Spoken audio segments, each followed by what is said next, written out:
welcome everybody to a brand new episode of the Outlaw Nation Strong Style. So excited to be coming back this week. Look, I know there's a lot going down in the world. It's going crazy, but we got you up in here to talk a little pro wrestling, go back in the history of pro wrestling, talking about a classic match.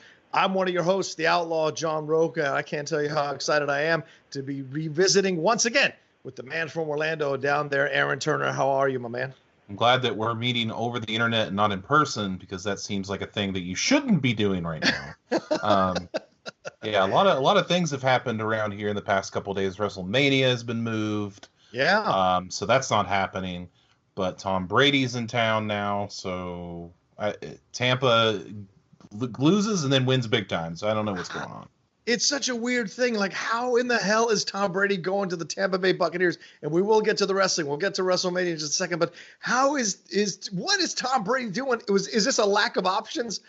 Was the contract so bad in New England that he needed to go? Is this extending his career, going to play to a warm weather climate? What do you think the logic behind all of this is?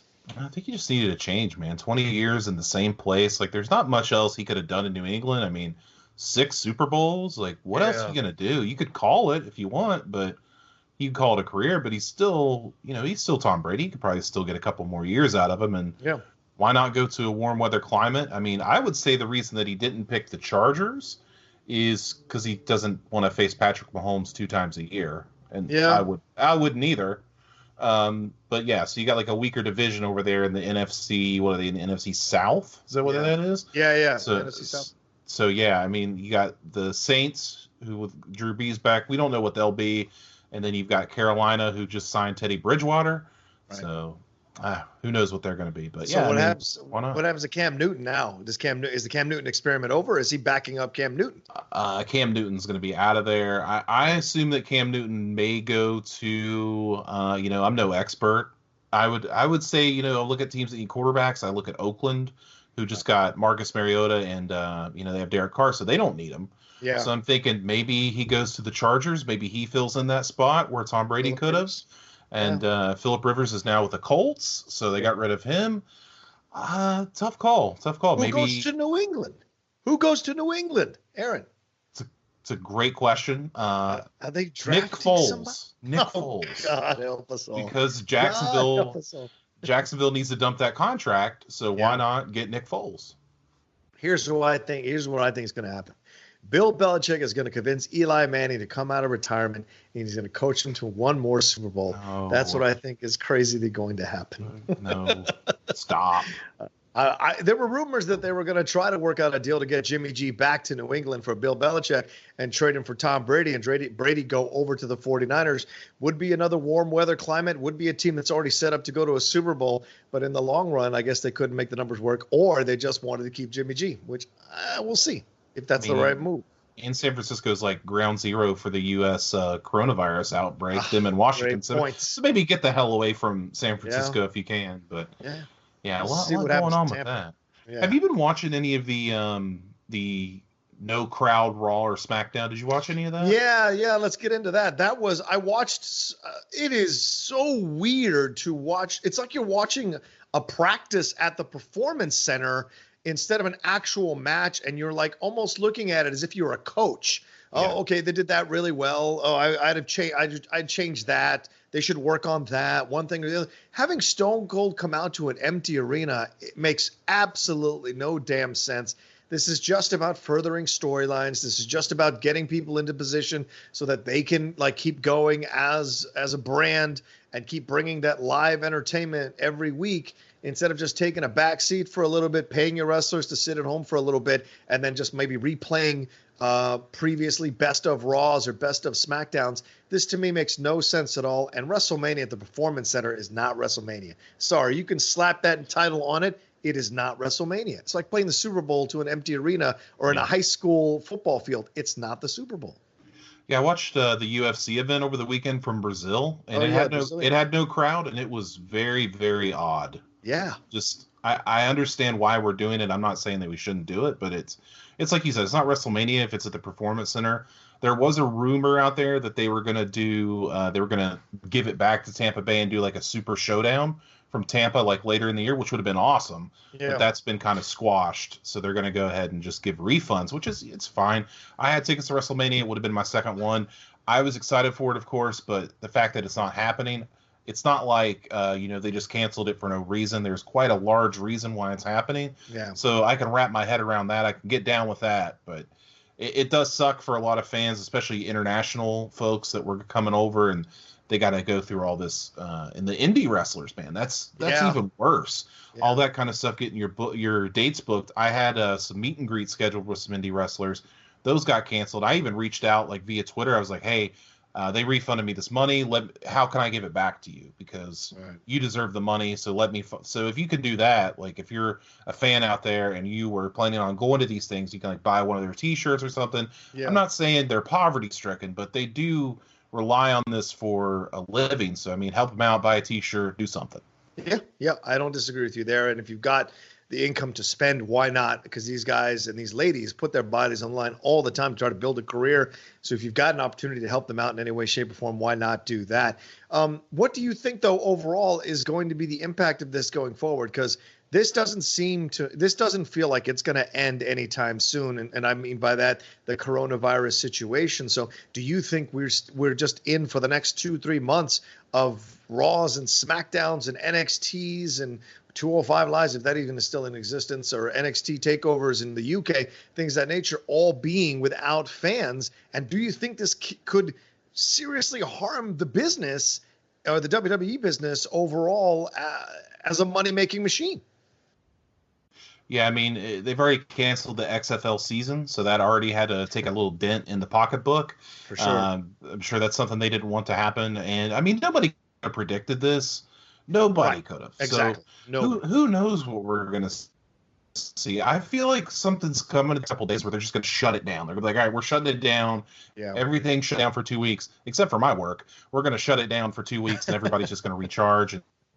And I've been like stimulus package, and everybody's getting a check and all this kind of stuff. And it's like, I don't know what that does for WWE. I have a feeling that if it gets worse, if like it's a full, like we got to shut down for 2 weeks, I feel like that WrestleMania from the Performance Center's out the window, and we're just going to wait to reschedule it in the summertime or something like that. There's rumors out there that the Hall of Fame is going to be rescheduled for SummerSlam weekend. Right. So you'll get to see that. The shout out to the British Bulldog's family for that happening, his induction, well deserved.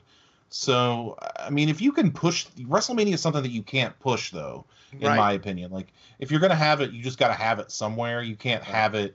You can't cancel it. There's too many big storylines going on. You can have these matches at the Performance Center and then recharge. You can give them a couple of weeks off, a month off, or whatever, and then come back fresh with storylines. Right. But we've been building some of these for a long time. Charlotte and Rhea Ripley, Edge and Randy Orton really has been cooking. So you got to have some kind of payoff. The question becomes, in my mind, is do they save one of these big title-changing moments? Like, let's say Drew McIntyre was supposed to beat Brock Lesnar. Do you still do it there because there's going to be no crowd reaction, or do you wait to get him in front of a crowd and do it? Right. Well, yeah, that's a great point, man. Do you make those decisions at that point to further the storylines? Do you adjust storylines to fit what you think is best overall for the most amount of hype for a situation? Like you said, Drew McIntyre winning that belt at an empty WrestleMania arena at the Performance Center does not carry the same weight as doing it in front of fans with the build-up and fans who are watching it online or watching it on their TVs, getting caught up with the fans who are there in the stands and the sound of the fans. That's another question. Do you think they'll pipe in sound to make it feel like there's plenty of people in the stands to at least lean into the illusion that there's an audience or a crowd there? That's something that I wondered, but then again, if you're going to do something like that, you're kind of playing with fire, because what if you bring Goldberg out there and he's getting like all these cheers and people are like, this is not authentic. Right. We don't want this. So you don't want to take the risk of doing that. And like I said, shout out to Mark Donica, going to have the best seat in the house. He'll be front row for WrestleMania. That son of a gun. Oh, is he working at the Performance Center? Yeah. So he'll be nice. Front and center. So good for him. But other than that, I mean, they said they're going to have nothing but essential personnel. It's a closed set. They're going to test people before they come in. It's like, holy crap! Like, this is a really serious thing here with the WWE going on, and it kind of makes you wonder if it's this serious. Like, why do it at all? Well, that's the thing at the end of the day. And, and I speak from a place of like, well, the Schmodown is still trying to happen, Kristen is trying to still make some of these matches happen. The free-for-all is going to be postponed, so we're not doing that. But there are single matches or teams matches that are being worked on right now to try to make happen. So you wonder to yourself, well, can I speak from a place of judgment in this situation if I might be partaking or participating in a couple of these matches? But I'm not laying on top of people with my sweat and my body and all that kind of jazz as you would have in a wrestling match. You don't know, just because someone tests negative doesn't mean they can't get it throughout the day and pass it on to someone else who they're wrestling with later on, or any kind of interaction could lead to that. And that's the danger you run into. Is it really a crime if they just shut down for a couple of months and just play this other stuff or best of or whatever? Fans are still going to want content. People are home. They're going to want content, but I don't think they want content like an empty arena matches. I think they just want to maybe see what compilations you can create that'll distract people and excite people back into your product.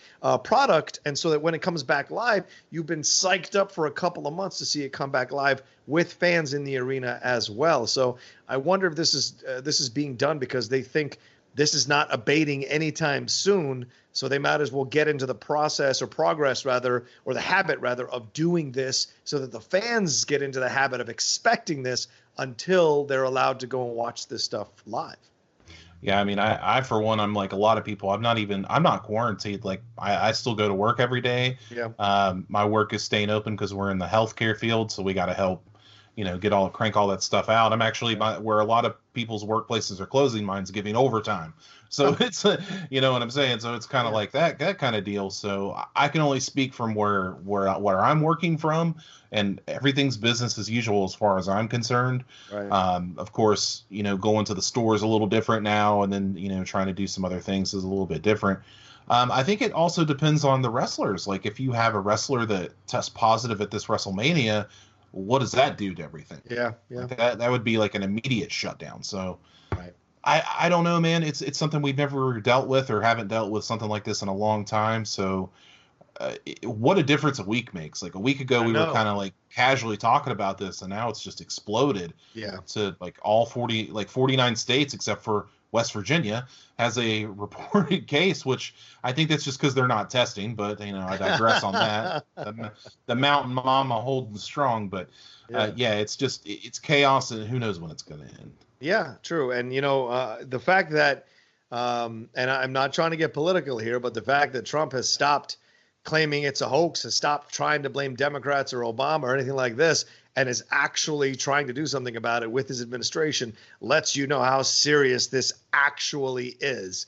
Lord knows he's never met a political opportunity he couldn't try to twist to his benefit. So in this situation, the fact that he isn't tells you 1,000% this is serious, and this is going to be going on for quite some time. So we'll see.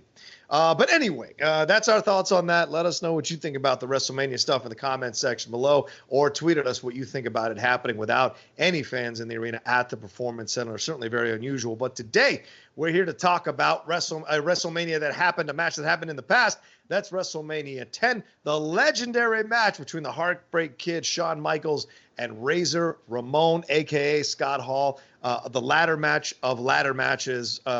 When Aaron suggested this to me, I was super excited because I haven't watched this one in quite some time. So to relive it all over again was a blast. Aaron, what can you tell us, man? It's often thought of Shawn Michaels versus a ladder, which we'll talk about. It's kind of funny because you can't really say it like that because Razor's at the top of his game too. He looks like $1 million. But, the ladder match is something that is in WWE a lot now. We see it, WWE, Ring of Honor, AEW, it's everywhere. Yeah. But back then, back in the 90s, it wasn't something you saw hardly at all.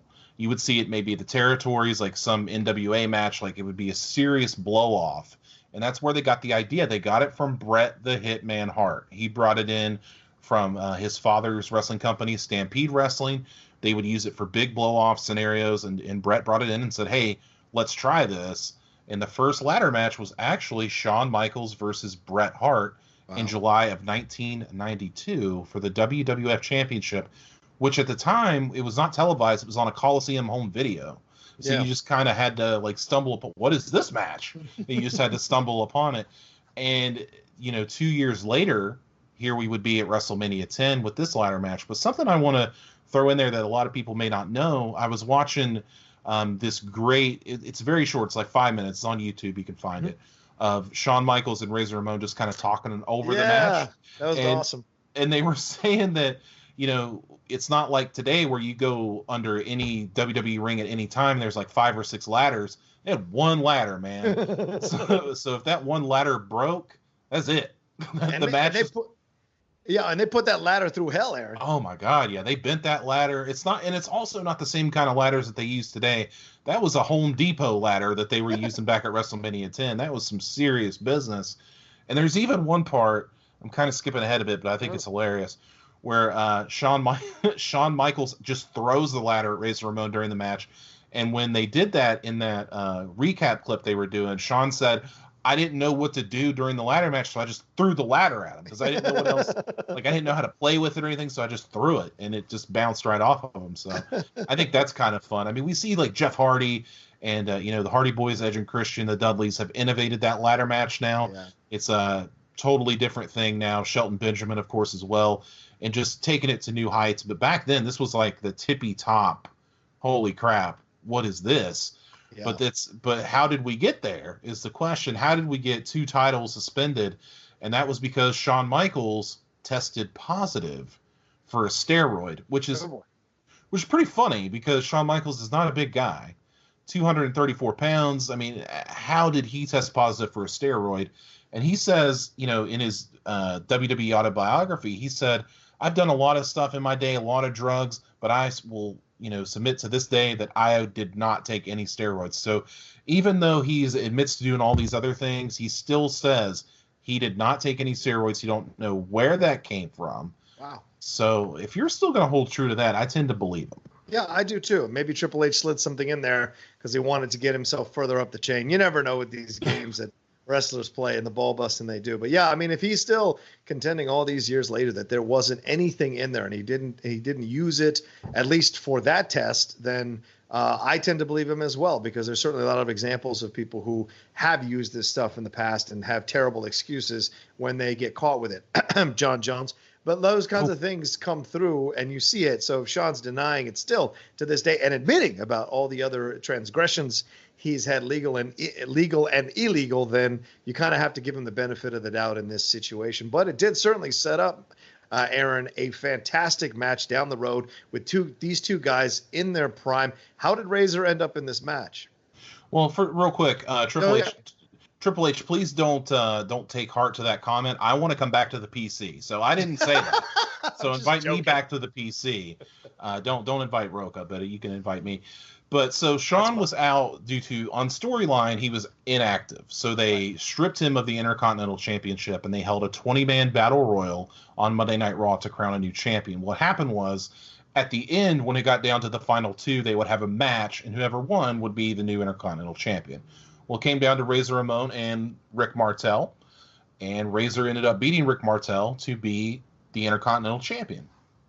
Not long after, Shawn Michaels comes back with Diesel, and he has his Intercontinental title. Razor has his, and he said, okay, well, let's find out who's the undisputed Intercontinental Champion. But another little fact I want to throw in there, when Shawn Michaels was sent home and suspended, WWF wanted the belt back. Like, hey, we need the belt. We need it on television. And Shawn Michaels said, no, I'm not sending it back to you. Wow. So Shawn Michaels stayed at home with his Intercontinental title belt. So they had to have a new Intercontinental title belt made, and that's the one that Razor held all those months later and stuff. So Shawn just being a little bitchy Shawn back in the day. It's crazy how you can big-time Vince sometimes, and you can't big-time Vince sometimes. It's weird what situations he allows people to big-time him with and what situations he doesn't. For example, Stone Cold going, I'm not jobbing to that guy tonight and going home. Okay, we'll adjust the whole show around you not coming out to do the match, and you'll be back next week. Shawn Michaels testing positive and then refusing to send the belt. That's fireable offense. Maybe Vince is like, certain people who bring in a lot of cash get a little more leniency from Vince than people who don't. I just finished watching that NWO documentary again, that hour episode from the Monday Night Wars. And Kevin Nash says he talked with Vince after Eric Bischoff had given him that offer and gave Vince every chance to match it. And he said Vince was very gracious. He understood it, but he said he couldn't give him what he was asking for, and he wanted to keep him. He just couldn't give him what he was asking for. So there are these perceptions of Vince as this hard ass who doesn't care. Certainly this WrestleMania situation kind of semi-proved that, where they were playing a game of chicken with the city of Tampa Bay, but overall, there are moments where Vince actually does care about these guys, actually does have conversations with these guys, and kind of figures things out in the positive or the negative. And Vince said, I would have taken the money too. I would have absolutely taken what they were offered as well. So this maybe is another situation where Shawn Michaels, they had big plans for him, so he felt he could big time them in this situation, especially if he felt he was wrongly accused of testing positive. Well, yeah, when you're the golden goose, you can get away with quite a lot. And Shawn was the guy that was going to that next level. Yeah. Brett was there, Hogan was on the way out, so Vince was looking for some new blood, and I think Shawn was somebody that he had earmarked for great things, so he didn't want to lose him, but it's whatever. It's a great point you bring up, though, real quick, Aaron. Martel versus Ramon. This is the transition time in the WWE. The old guard is falling away, and the new guard is getting more opportunities because they can feel WCW breathing down their neck. Yep. You got Hogan right here at the end of 1993. He's on the way out. WrestleMania 9 was his last one, so he's actually gone by this time. Yep. And he's out doing Thunder in Paradise. Yokozuna's your world champion at this time. Lex Luger has been brought in to be the replacement for Hulk Hogan, the All-American guy. And it's just not working out. He loses a match here earlier on to Yokozuna in the night. So right after that is when this ladder match takes place. And it is the transition period. Bret Hart goes on to beat Yokozuna in the main event. Bret Hart wrestled twice. Yokozuna wrestled twice. There was a 10-man tag match that got cut because this match ran long. It's just a lot of stuff going on, a lot of moving parts. Yeah. But the ladder match is the one thing, other than Bret Hart versus Owen Hart, which is long considered the best opening matchup in WrestleMania history. No surprise there with those two greats. But this match is really the benchmark for WrestleMania 10, and it was in Madison Square Garden. It was in, the WWS backyard. That's where they like to have these events, and it's long stood, been probably one of the greatest ladder matches of all time, and only the second one they had up until this point, which is kind of unreal. Yeah, I don't disagree with you, man. This match is incredible. And for like you just said earlier in the show, this idea that they didn't have a long history of doing these ladder matches, the fact that they were able to get two guys in their ultimate prime as young up-and-coming wrestlers in fantastic shape, delivering the kind of match they delivered with the X factor of a ladder and only having one ladder, so everything depended on them not messing up that ladder, was incredible. You look at all the factors coming into this situation, pretty fantastic stuff. You throw in Diesel in the first few minutes of this thing, his involvement, and when you think about the fact that those two guys would go on to form the NWO with Hogan is fantastic as well. But remember, these are all guys that are part of this clique. They're all friends. Triple H, Shawn Michaels, X-Pac to a lesser degree, but certainly Kevin Nash and Scott Hall. This is the crew. This is the clique, and they will be the foundations of both the WCW and the WWE or WWF, kind of catapulting into the next level of stardom and restarting a new golden age of wrestling. They really, really were. Shawn Michaels was the one guy that really never left and jumped ship, because Bret Hart did. Lex Luger ended up going back, of course, Razor and Diesel, as you mentioned, and so many others. Mr. Perfect is on this card. He jumped ship. Randy Savage jumped ship. So Shawn Michaels, Hart jumped ship, yeah. For better, for worse, Shawn Michaels is really the only guy that was loyal to Vince and stayed with the team, and I think Vince never forgot about that, and that's probably another reason why Shawn Michaels was the golden goose of the company, if you will. And why would you leave, Aaron, if everyone else is leaving? It creates a slot, creates more opportunity for you. Stay. Yeah, be the big fish in a small pond rather than, the small fish in the big pond. Yeah. But let's talk about the beginning of the match here. They got the ladder in the middle of the entryway, which is a cool visual, I thought. And they got the crowd right there. Shawn Michaels says, no, I'm not going under it. I'm going around it. You don't want that 7 years bad luck. Razor's the bad guy. He slides right under it because he don't give a shit. He's he's the cool guy. And then, I keep bringing up, but the fact that they only had one ladder is still amazing. Yeah. And the first real memorable spot is Shawn climbing the ladder trying to get the belt, and Razor literally pantsing him, pulling down his pants. So you can see Shawn Michaels' bare ass. Yeah. If you're into that, it's on the network. You can find it. But Shawn kicks him off and does an elbow drop off of the ladder. Man, that looked good. Yeah. And I know it's Shawn Michaels, and I know I shouldn't be surprised, but like just watching it back, I was like, damn, like that could have easily gone south very quickly. And he not only got his pants pulled down, but did like a perfect showstopper elbow off of the.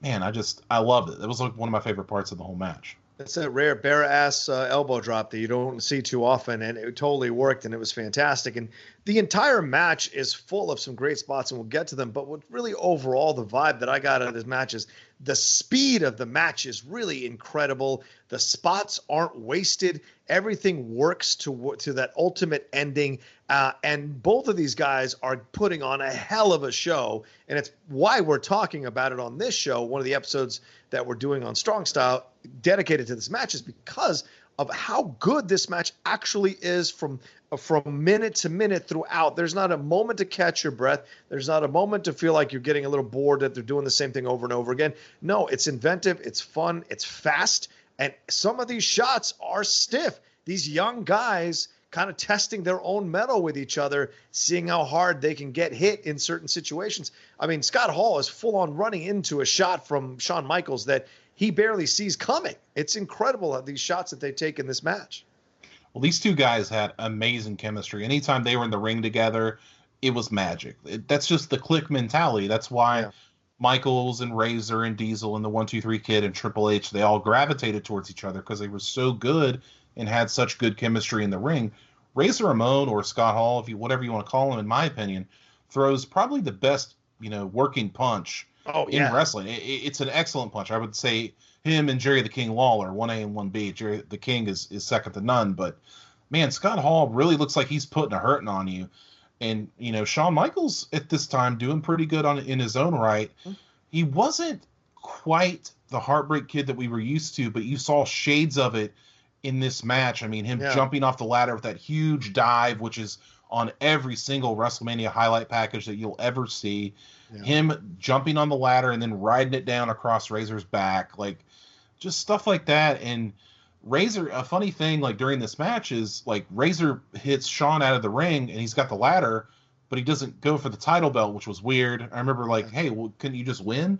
But no, he takes the ladder outside and he decides to pummel Shawn with it. So that's kind of an interesting moment.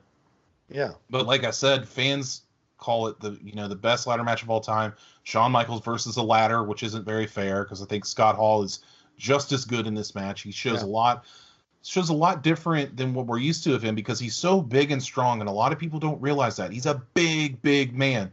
He's like Billy Gunn. Like you look at Billy Gunn, he's as big as Hulk Hogan. People just don't realize it because he looks so small on TV, but oh my gosh. He got to use a lot of his strength here, a lot of shoulder blocks, a lot of shoulder tackles, which is a little bit less of finesse than we're used to seeing in a Razor match, so I appreciated that. Right. And the style fits so well. Shawn is your guy that's going to get thrown all over the ring. Razor's more of your worker. It was great, man, all around. And to revisit it after so long and after seeing so many of these other ladder matches where people just flip and fly and do whatever off of the ladder, it was nice to see one kind of almost a little bit slowed down. And like you said, every move that they did counted. Yeah, it really did count. And there wasn't a wasted shot, in my opinion, throughout the whole match or wasted spot at all. It all led to the ultimate thing of Shawn Michaels being tangled up in the ropes. Plus, that's a brilliant bit of storytelling, right? It isn't that Shawn Michaels got beat. He got tied up in the ropes. So in that way, he has a little bit of an excuse for why he lost. He wasn't like full on beat up and couldn't climb up the ladder. He was caught in the ropes. And that gives him a little bit of like, I don't know, excuse that he can use that the fans can kind of swallow a little bit to set up their match down the road for the belt again. But this one overall, just the speed of it is, I can't tell you how impressed I was by the speed of this match. You forget how quickly this match goes. And I don't mean lengthwise. I mean how quickly from movement to movement, move to move, shot to shot, spot to spot, this match moves. It goes inside and outside the ring effectively. And the shots that are taken by both of these guys really do kind of decorate the match with a ferocity that you don't normally see from these kinds of matches. And I don't mean ladder matches. I mean matches like for the IC championship. The Intercontinental championship isn't littered with like 25 great matches. There are a few great matches. This is one of them. I would disagree with that. I think the Intercontinental championship is quite the prestige title, and there's a lot of great Intercontinental title matches. But something I do want to add about this, like I mentioned it a little bit earlier, this match did run long, so they did have to cut a match from WrestleMania. And it was, I think Scott Hall was saying in that thing that when they got to the backstage area, they expected everybody to be all pissed off, like, how dare you, like, go overtime? And the only person that seemed to be mad was Macho Man Randy Savage, who went up to Scott Hall and was like, hey, brother, you went a little long there, and you can't be doing that. It's WrestleMania, you know? And Scott Hall just kind of looked at him and was like, what do you want me to do? Like, what do you want me to do? Nacho, man. Yeah, what do you want? Brother, you gotta get it at the right time. You know what I'm saying?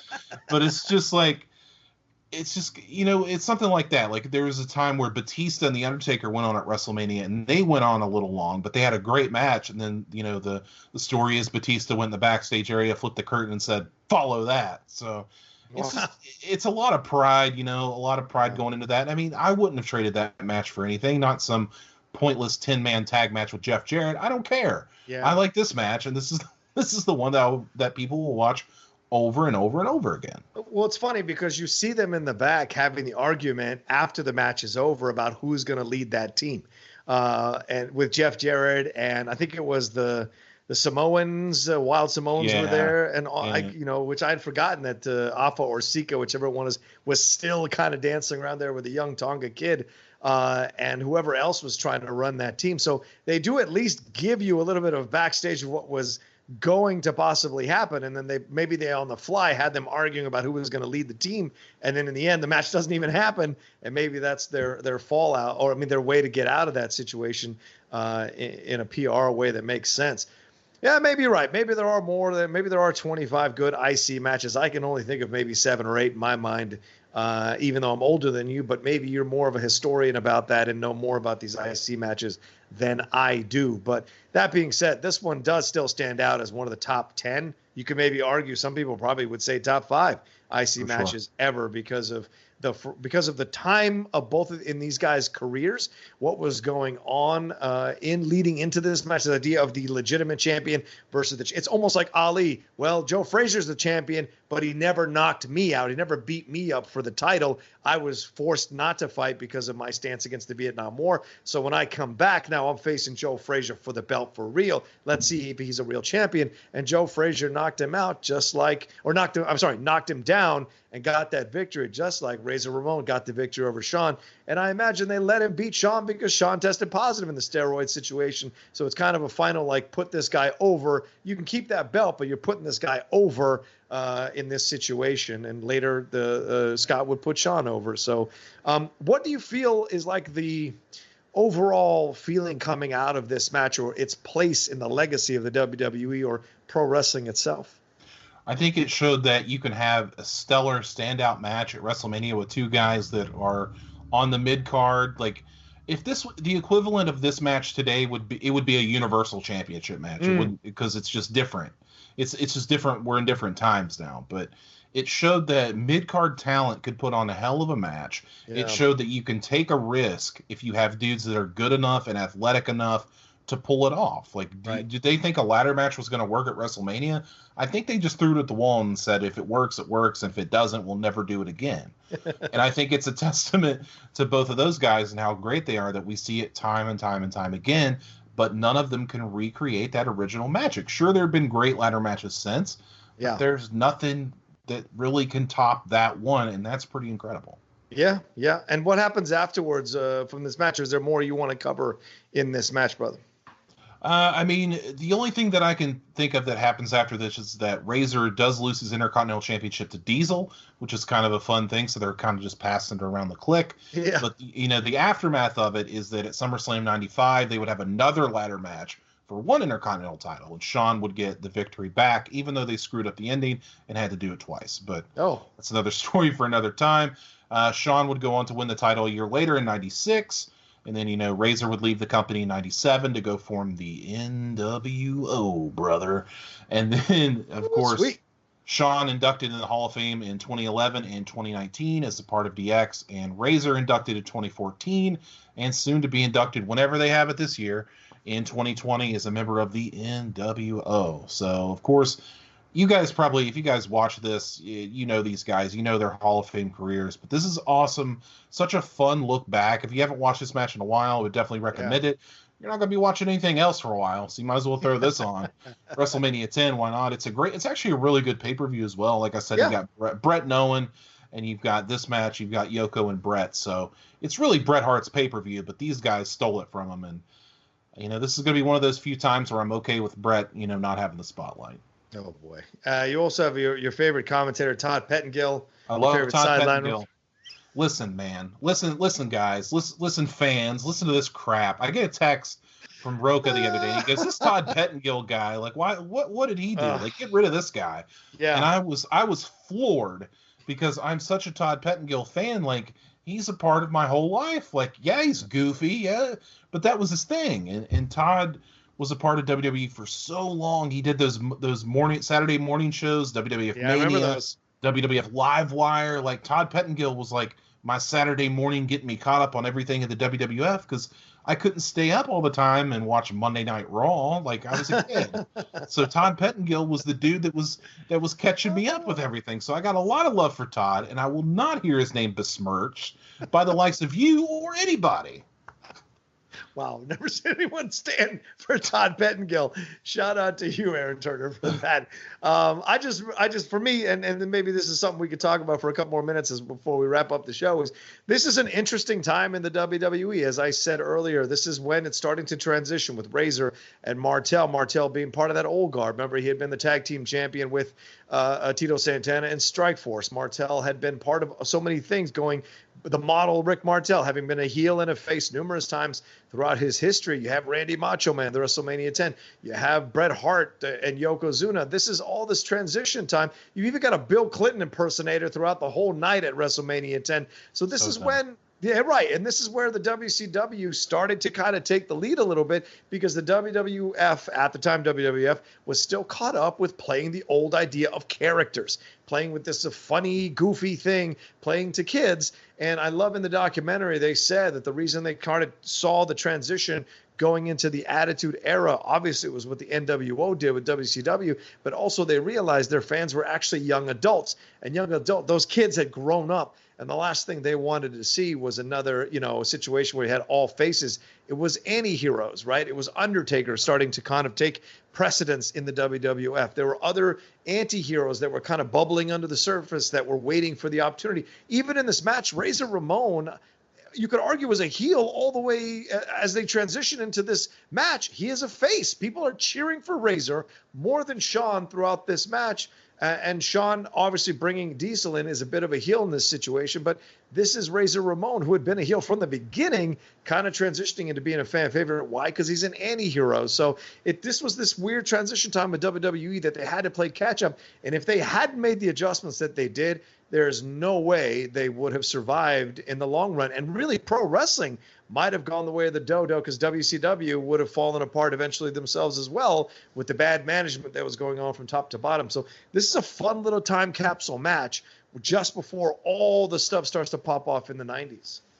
Yeah, it really does. It really does change from this point forward. This is before the golden era of Hulk Hogan, Ultimate Warrior, or this is after, I'm sorry. It's after that era of the golden era. Then this is called the new generation period from like 93 to 97.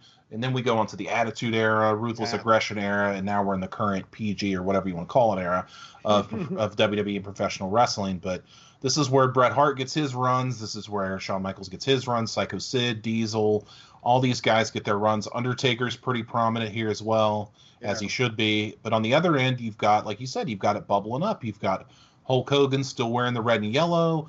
You got Ric Flair, you got the Giant, you got Sting, you got, Lex Luger comes back over. So you've got a lot of talent that's ready to pop off. Stone Cold Steve Austin leaves WCW at this time. So it's getting ready to explode, and it's kind of fun to go back and see right where it is a really good time capsule, like you said, before we really pop off.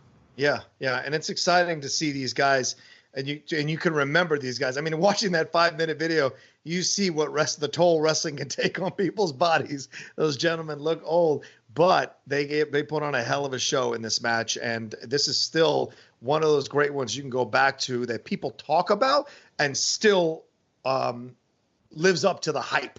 For sure. Watching it again after all these years later, still just a damn good wrestling match. And that's what you really want when people tell you, oh, you've got to see this match from like 20 or 30 years ago. You got to see this match. And when you watch it, you hope it lives up to the hype. And this one certainly does. Yeah, there's not really much more you can say about it. Yep. Like it's just one of those that's in the pantheon of great matches. They tried to replicate it with another one with these guys. It didn't quite work out. It's still pretty good, but it's not quite, what they want to do. But, to go back again and just see Shawn Michaels, a guy that I respect a lot of. And, at the time he was, he was kind of a dick. Mm-hmm. And I think he would tell you that first. Self-professed dick. And to see Razor, another guy that probably, I don't know how you feel about this, but Razor is a guy that me and my friends were like, why was Razor never world champion? Yeah. Like he was a guy that definitely had the charisma, definitely had the look, had the fans behind him, had the, the merchandise sales. Like he was a guy that I thought should have been world champion. He was on that fast track. He had the matches with Brett as well. What happened? I don't know what happened there. I think if he doesn't go to WCW, there's no way they don't put the strap on him. I think he was building towards the strap. But you take that money and you make that decision. And to be fair, I don't remember if he ever held the strap at WCW. Certainly the tag team titles. No, he did not. So he never held the main strap. So Scott Hall, one of these guys that certainly deserved to hold a main strap with one of these top two federations at the time, but now for timing in both situations cost him that opportunity to be the main guy with the top belt in either of these companies. So I think ironically. Oh, sorry. Go ahead. What? I think it was just crowded. I say this a lot about Scott Hall. I've also said this a lot about Ken Shamrock. I think that during the Attitude Era, Ken Shamrock, if there was no Stone Cold Steve Austin, if there was no Rock, or there was no Triple H, then Ken Shamrock would have been an excellent world champion just because of how good he was in the ring and how believable that he was. Yeah, he Ken was. Shamrock is a guy that I always look at and I'm like, damn, he should have been world champion. Yeah, I agree. Totally agree. Had one of the great intro songs ever. I thought him and Taz were great wrestlers that never got quite 100% their due when they got their opportunities in the ring. They were deceptively better than you think, and they told stories better than you think, and they should have had better careers in terms of belts and awards than they did. But certainly I hear you with the Ken Shamrock. Of all the MMA people up until Lesnar, he was the best of them all, in my opinion, to come over from actual MMA and transition effectively and get it quicker than all the other guys did. Dan Severn was, of course, scary as hell, but he was a quiet beast. Blackman was great, but he didn't quite have that charisma. Shamrock was the entire package, and it worked so well when he had the chance. Yeah, definitely a legend. I'm not sure why he's not in the Hall of Fame. Maybe he's got some heat with Vince. I don't know, but he's a guy that I think definitely has earned a Hall of Fame ring as well. Ken Shamrock. Maybe in a future episode we'll have to talk about Ken Shamrock for sure. Yeah, I'm down with that. Love it.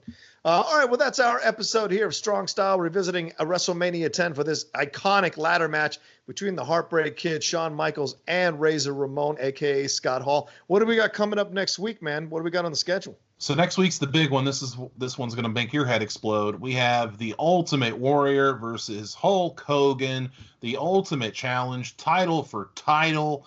I rewatched it the other day. It is not as fast paced as this match, but it's actually pretty good. It's better than, not a bad match, right? Better than I remember. So we'll be talking about that. And then after next week, we're kind of to be determined. We'll see what kind of pops up in the wrestling world to kind of correlate it to the past and see what we can find. So but next week, sorry, go ahead, Aaron. But next week, Hogan, Warrior, WrestleMania, brother, dig it. Yeah. Absolutely. It might be time to maybe dip into some NJPW in a couple of weeks, maybe Wrestle Kingdom or one of those matches, just to kind of, since WrestleMania is not happening, in a live event arena, maybe we'll pick some of these other Federation matches to kind of revisit and have a little fun with. So there you go. All right. Well, thank you all so much for downloading this or for listening to us. I have started the Outlaw Nation Podcast Network. I put my first episode up last week. So hopefully these will start popping up as it gets more approved with more of the apps. Takes a little bit of time, especially with this slowdown of people working and what have you, having to work from home. There's a lot going on here, so it's delayed a little bit. So hopefully you're either watching or you're listening to this episode, and thank you so much for enjoying it. Leave us your comments below, and certainly tweet at us your thoughts about the episode. And don't forget don't forget to subscribe to the Outlaw Nation YouTube channel for all the content that's on here as well. Aaron, my brother, where can they find you, man? You can find me on Twitter at only Aaron Turner, and that's where I'll be for the foreseeable future. There you go. Follow me at The Rocha Says on Twitter and on Instagram, and we'll see you next time for another brand new episode of Strong Style.